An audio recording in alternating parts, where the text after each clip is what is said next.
नमस्कार, मी शीतल तुमचं सर्वांचं स्वागत करते आपल्या यूट्यूब चॅनलवर. आपण नेहमी मोटिवेशनल व्हिडिओज किंवा काही संधीचे व्हिडिओज घेतो. पण आज तुमच्यासाठी एक मी खास गोष्ट आणली आहे. ती म्हणजे एक गोष्ट सांगणार आहे मी तुम्हाला, जी माझ्या फाउंडर मॅमकडून मला शिकायला मिळाली. पहा, एक झाड असतं, त्याच्या मुळाशी एक उंदीर राहत होता. तो इतका भित्रा होता ना, जरा जरी कुठला आवाज आला, तो पळत-पळत आपल्या बिळात जाऊन लपून बसायचा. एका दिवशी स्वतः देव त्याच्यासमोर प्रगट झाले आणि म्हणाले, "बाहेर ये रे, या जगात किती काय-काय सुंदर आहे. तू किती भिततोस?" तर उंदीर म्हणाला, "नाही देवा, मला नाही जमणार बाहेर यायला. मला मांजराची खूप भीती वाटते." देव हसले आणि म्हणाले, "बरं, मी तुलाच मांजर बनवून टाकतो की मग मांजराची कशाला भीती लागते?" देवाने उंदराला मांजर बनवून टाकले. तो आता मांजर झाला, पण तरीही भीती तशीच. तो म्हणाला, "देवा, आता मला कुत्र्याची भीती वाटत आहे." देव म्हणाला, "बरं, ठीक आहे. तुला कुत्र्याची भीती वाटते, तर मी तुलाच कुत्रा बनवतो." मग कुत्रा झाला. कुत्रा झाल्यावरही तो कुत्रा उंदरासारखंच भीत-भीत राहू लागला होता.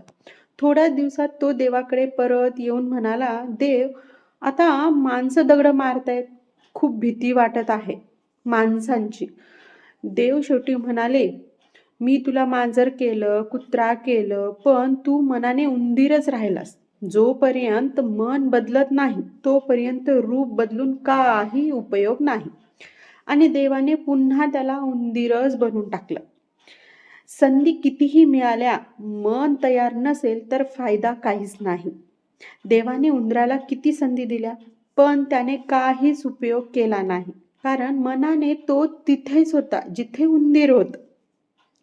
उंदीर जसा मांजर, कुत्रा, पुन्हा माणूस झाला, तरी मनाने भित्राच राहिला. तसंच आहे, काही जण ऑनलाईन काम सुरू करायचा विचार करतात, पण मनात भीती असते. मी करू शकते का? लोक काय बोलतील? फोन पुरेल का? मला जमेल की नाही की? ही भीती बदलली नाही तर ग्रुपमध्ये राहूनही, रील्स बघूनही, किती माहिती मिळवली तरी काहीच बदल होणार नाही. देव जसं म्हणाले, रूप बदलून उपयोग नाही, मन बदल. तसंच इथेही मोबाईल, पॅकेज, क्लासेस सगळं मिळालं. पण जोपर्यंत मनाने तुम्ही सुरू करण्यासाठी यस म्हणत नाही, तोपर्यंत जीवनात काहीच बदल होणार नाही. त्यासाठी जगाचा विचार करण्यापेक्षा आपल्या मनाचा विचार करा. आपल्या मनात काय आहे ते ॲक्चुअली आपल्या संदर्भात आणा.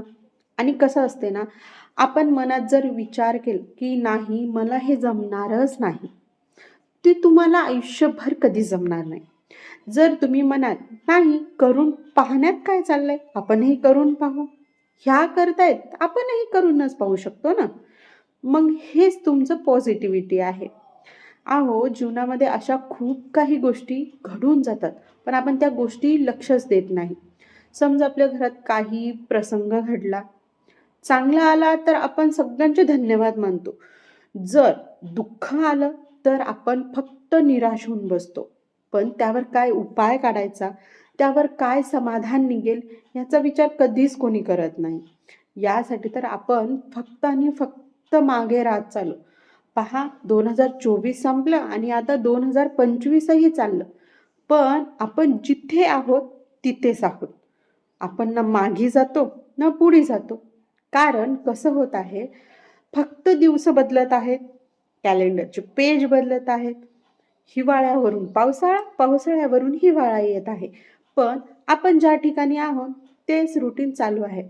खरंच तुम्ही कधी स्वतःशी विचार केलाय का, की मला दिवसातला 1 तासही मिळू शकत नाही का स्वतःसाठी? आपण विचार करतच नाही. आपण फक्त दुसऱ्यांना नावं ठेवतो.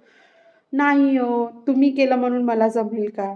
पण हे कधी विचार करत नाही, तुम्ही केलोत, मला का जमणार नाही? मीही करून पाहते ना. अहो, स्वतःसाठी 10 साड्या घेण्यापेक्षा तुम्ही एक कोर्स घ्या आणि प्रोफेशनल पद्धतीने शिका. कारण शिकलेलं ज्ञान कधी वाया जात नाही आणि घडून गेलेल्या गोष्टीवर कधी पुन्हा वेळ येत नाही. त्यासाठी तुम्ही शिका आणि त्या भित्र्या उंदरासारखं नाही, तर माणसासारखं जगा. कारण 4 माणसं काय बोलतील हे विचार करण्यापेक्षा त्या 4 माणसं आपल्या सोबत येऊन कसे काम करतील याचा विचार करा. तुम्हाला माझा व्हिडिओ कसा वाटला नक्की सांगा आणि व्हिडिओ आवडल्यास व्हिडिओला लाईक करा. आणि हां, तुम्हाला यामध्ये काही जरी चांगलं वाटलं किंवा काही जरी आवडलं तर कमेंट बॉक्समध्ये सांगायला विसरू नका. आणि तुमच्या फ्रेंड्स असतील, तुमचे फॅमिली मेंबर्स असतील, जर त्यांना काही जर शिकायचं असेल तर आपल्याला चॅनलला सबस्क्राईब करायला सांगा आणि हे व्हिडिओ शेअर करायला विसरू नका. बाय.